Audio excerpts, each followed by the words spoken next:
I am making face masks, and as we all know, the pandemic here has everybody worried, and the least we can do is offer the community face masks that will somewhat protect you from this invisible intruder that is threatening our lives. So we're making masks for both adults and children. We're offering them, we're donating them as well as selling them, because we also need supplies to keep making these things. As we speak, there is a shortage of elastic. Shortage of things that are just the essential basics that we'll need to make these masks. And what I've tried to do is utilize as much of what I already have in the studio. So for example, remnants and fabric that I haven't used, or things that I've just been laying around.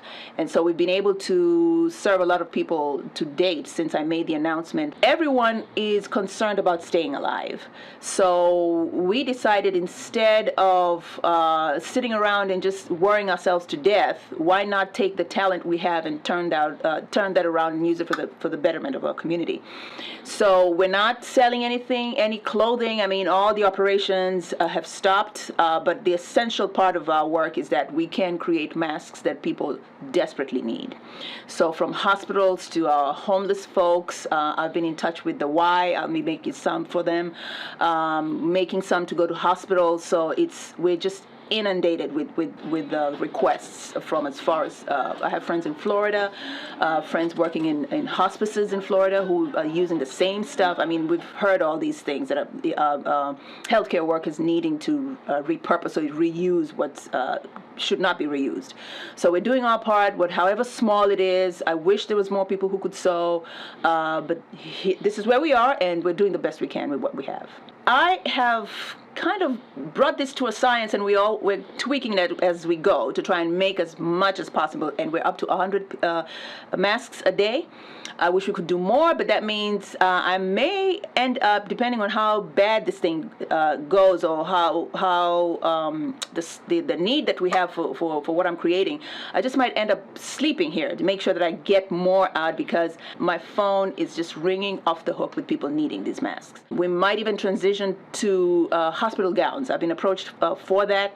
I'm having people call me for wholesale stuff. I can't do wholesale. We're doing the best we can with what we have. And then again, when we're talking about supplies, I need mailing packages and stuff like that. So because we're using plastic packaging material that has to come in to us from everywhere. I mean, you go to Amazon now, there's a shortage of everything. So we are doing the very minimum, which is not the least that we can do, but we just keep moving forward is what we're trying to do. I wish we had more hands, but the small operation that is what I have to work with is going to have to do, because I can't have a lot of people in the store. So we're not having people come to the store. We're having them. We're meeting them down in the lobby, and we hand off what we need to hand off. Making sure to wash our hands regularly. My children and I are the ones that are doing all this work. We have our masks on every time we have to be out, and doing the things that we need to do to stay safe and to stay clean.